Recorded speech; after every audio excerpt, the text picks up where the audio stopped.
शान्ताकारं भुजगशयनं पद्मनाभं सुरेशं विश्वाधारं गगनसदृशं मेघवर्णं शुभांगं लक्ष्मीकान्तं कमलनयनं योगिभिर्ध्यानगम्यं वन्दे विष्णुं भवभयहरं सर्वलोकैकनाथं। राधे राधे मेरे प्यारे भाइयों बहनों माताओं व बंधुओं, संस्कार की बातें चैनल में आपका स्वागत है। बंधुओं, आज मैं आपके लिए लेकर आई हूँ माघ मास महात्म की कथा का 12वां अध्याय। बंधुओं, जिसे सुनने मात्र से भगवान श्री हरि की कृपा आप पर बरसने लगेगी। बंधुओं, माघ मास में रोजाना सूर्योदय से पहले स्नान करें और स्नान करने के बाद अपने नित्य नियम आदि करने के बाद माघ मास महात्म की कथा सुने। बंधुओं, माघ मास में माघ मास महात्म की कथा सुनने से मनुष्य की हर इच्छा पूरी हो जाती है और साथ ही उसे जिंदगी में कभी भी आर्थिक संकटों का सामना नहीं करना पड़ता। जो मनुष्य भी माघ मास में रोजाना सूर्योदय से पहले उठकर स्नान करते हैं और माघ मास महात्म की कथा को सुनते हैं। बंधुओं, माघ मास में रोजाना श्रीमद् भागवत गीता का एक अध्याय भगवान विष्णु की कथाएं अवश्य सुने। गौशाला जाकर गौओं को हरा चारा दें और या फिर गौओं को गुड़ दें। पक्षियों को ज्वार अवश्य डालें। कहा जाता है जो मनुष्य भी माघ मास में पक्षियों को ज्वार डालते हैं उन्हें मोती दान के समान पुण्य की प्राप्ति होती है और उनके यहाँ कभी भी किसी प्रकार की कोई कमी नहीं रहती। बंधुओं, यदि आपने हमारे चैनल को अब तक सब्सक्राइब नहीं किया तो जरूर करें और बेल आइकन दबाना ना भूलें ताकि आपको हमारी आने वाली सभी वीडियोस की जानकारी सबसे पहले हो सके। बंधुओं, वीडियो को पूरी सुनने के बाद कमेंट बॉक्स में जय विष्णु भगवान जरूर लिखें। बंधुओं, अब आप सभी मेरे साथ मिलकर बोलिए शिव शंकर भोलेनाथ की जय हो, विष्णु भगवान की जय हो। ओम श्री गणेशाय नमः। विकुंडल कहने लगे, तुम्हारे वचनों से मेरा चित्त अति प्रसन्न हुआ, क्योंकि सज्जनों के वचन सदैव गंगा जल के सदृश पापों का नाश करने वाले होते हैं। उपकार करना तथा प्रिय बोलना सज्जनों का स्वभाव ही होता है। जैसे अमृत मंडल चंद्रमा को भी ठंडा कर देता है। अब कृपा करके यह बताइए कि किसी प्रकार मेरे भाई का भी नरक से उद्धार हो सकता है। तब दूत कुछ देर ज्ञान दृष्टि से विचार कर मित्रता रूपी रस्से से बंधा हुआ बोला, हे वैश्य, यदि तुम अपने भाई के लिए स्वर्ग की कामना करते हो तो जल्दी अपने 8 जन्म के पुण्य फल को उसके निमित्त अर्पण कर दो। तब विकुंडल ने कहा, हे दूत, वह पुण्य क्या है और मैंने कौन से जन्म में और कैसे किया, सो आप मुझे सब बताइए, फिर मैं अपना पुण्य अपने भाई को दे दूंगा। दूत कहने लगा, हे वैश्य सुनो, मैं तुम्हारे पुण्य की सब बात कहता हूँ। पूर्व समय में मधुवन में शाल्की नाम का एक ऋषि था।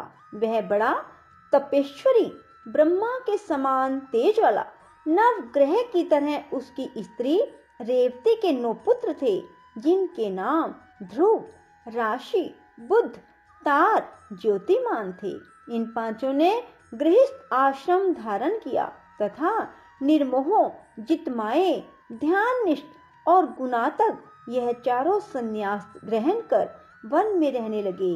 यह शिखा सूत्र से रहित पत्थर और सोने को समान समझते थे। जो कोई अच्छा या बुरा उनको अन्न देता वही खा लेते और कोई कैसा ही कपड़ा दे देता उसको पहन लेते।